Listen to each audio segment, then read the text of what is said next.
2 years ago, I started an aviation YouTube channel, just on a whim like anybody else, just nailed up some GoPros in there and started AI editing, and it was a lot of junk. Never thought about the channel taking off or doing anything, just wanted to archive my stuff. So we're 2 years in, and I thought I'd look back at my 5 most successful videos, crazy comments, and all the other stuff that goes along with YouTube. And Merry Christmas, because it is Christmas when I'm filming this, and let's look back at probably the stuff I didn't think would be the top moments, but ended up being the top moments. So coming in at number 5 was Rusty Pilot Buys 6 Planes.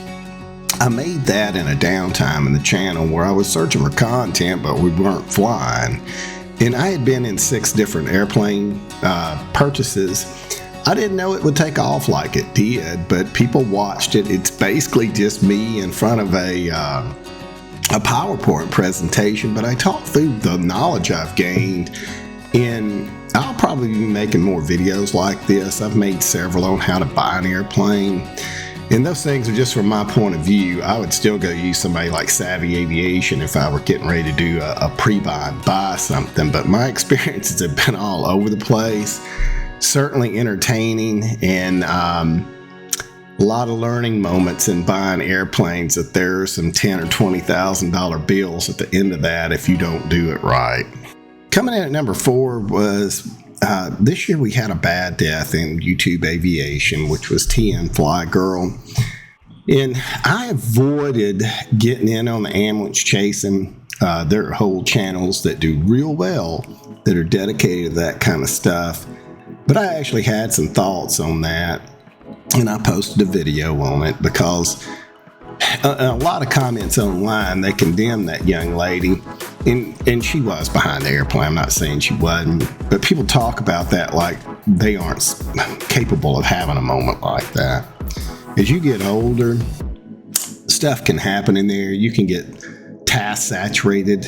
I came into McKinney at night, single pilot IFR, super dark, and got in no problems, but I was task saturated. If they'd have put one more thing on me, I probably would have had to have told them, hey, look, I can't keep up with it as fast as it's coming in. And that's how people get eaten in these airplanes, and that's why I made the video. It did 82% likes, so there was a lot of dislikes on it, which I kind of expected that. But it did 5,300 views. I don't know that was necessarily why I did it. I just kind of had it on my heart and my mind. I felt sad. If you watch that video right there, when I go to talk and my wife's hearing all this, she's not ready because I didn't prep her. She didn't even know that young lady had died. And not funny, but it's funny, her reaction. God bless that little girl and her family. I know this was a tough Christmas. So up next is the Vil Prop Strike. And my youngest had bought a small airplane, and we were just, the thing only goes about 85 knots. We just figured out we would go from airport to airport and kind of look at the FBOs in Arkansas, giving us something to do, kind of a pet project. None of those videos probably did over a couple hundred views, except one that's coming up. We really enjoyed it, and there was plenty of odd stuff. This one, we landed, and there was a VTOL sitting on the ramp that had been there for a moment with the prop strike. And then we had landed in another place, and there was a Cirrus SR-22 that had a rough landing and chewed up the prop. But there were those kind of finds everywhere. I never thought that video would necessarily take off, but it goes to show you the power of a good thumbnail, because that thumbnail, if you go look at it, it's me standing in front of that bent up airplane. And, well, God help them. I know that was a bad day, but again, that's sort of ambulance chasing. That's not really what the channel's about. The channel's more about their situational awareness and, living through my experiences, me trying to share my oops moments more than my great moments, as we move into sort of phase 3, the third year of the channel with the VTEL and all the new electronics. We'll be looking at that. There'll be 3 other ATP pilots in the airplane with me, and it'll kind of take a little bit of a shift, but I'm proud of the roots where we started, which was, hey, recovering pilot, and get in there and go for it, keep an instructor in there. Next up was a bad bounce in McKinney, and that's where the channel kind of took off. And I sat on that footage and thought I had lost it for about a year. But I had a real crap 2 tries at trying to get in to Rockwall, actually. Sorry, well, not McKinney.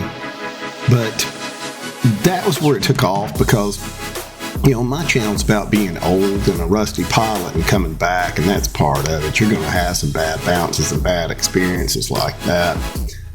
And I always tell the story, if you watch that video, of trying to help somebody else in the same plight. Now, there was plenty of people that jumped in and told you were a crap pilot, never needed to get back in an airplane and all that.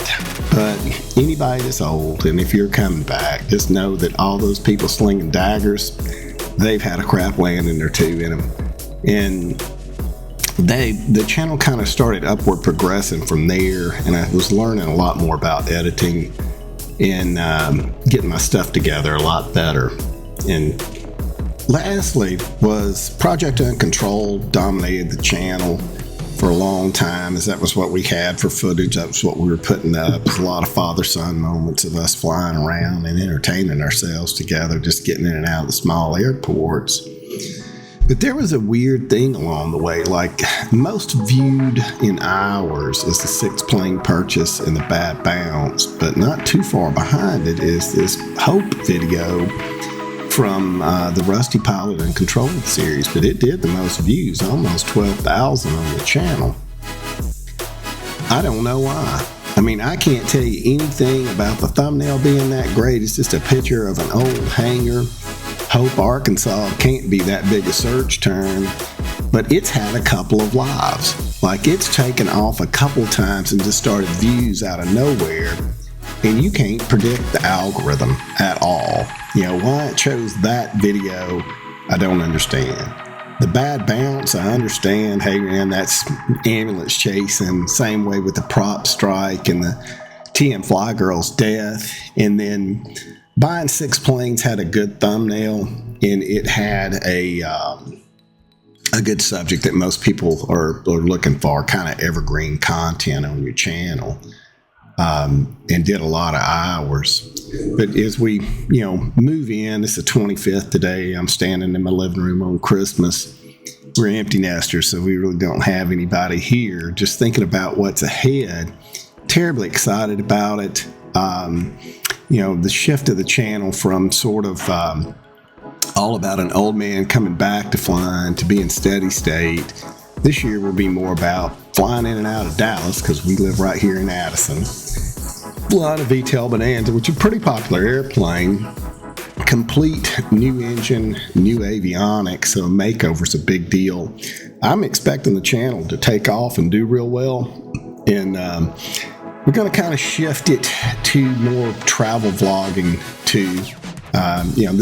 This isn't a go putz around the pattern plane. This is a fly to New Orleans for beignets, or go get barbecue someplace, or fly to Denver for 48 hours, because 3 hours in this plane right now, what I've seen in it with the new engine is it trues out at about 180 knots. So if you caught the proper tailwind, 200 knots is not unattainable, and 180 knots, you're roughly 550 miles in any direction in 3 hours. That covers a lot of America out of Dallas. You can get back to the East Coast. So hang in there with me. Merry Christmas, Happy Holidays. Ride along.